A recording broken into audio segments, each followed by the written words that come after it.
I like to think that valuation sort of puts you in a box. So my message to you is do not fall into the valuation trap. We're living in a very subjective environment, and beauty is in the eye of the beholder.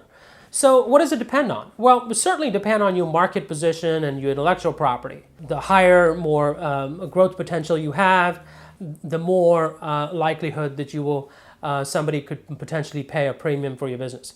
Which leads me into who is the buyer, because the valuation will entirely depend on the buyer type. Depending on the buyer, each buyer has different financial motivations and financial parameters based on which they would come up with a valuation or offer price for your business. So in the case of a strategic buyer, happens to be a corporate acquirer, in my example, would be looking to use your products and services across their portfolio of companies and customers.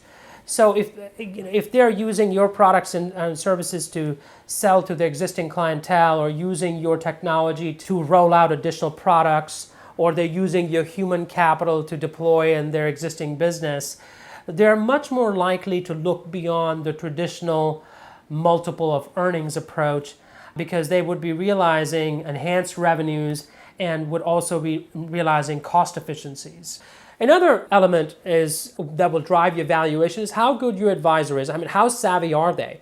If they have done a good job, they've documented an operations plan that lays out a business case of how you're going to drive your top line revenue, how are you going to sustain your margins, how are you going to improve your cash flow, and lay out a case for your market position and growth potential. And if they've done a good job, they can help you improve your valuation with the buyer when you're negotiating, as well as sustain your purchase price after you've agreed to a price. So for my clients, I like to look at a valuation range I start off with a traditional valuation, and then I will look at a transactional valuation, looking at market comparables.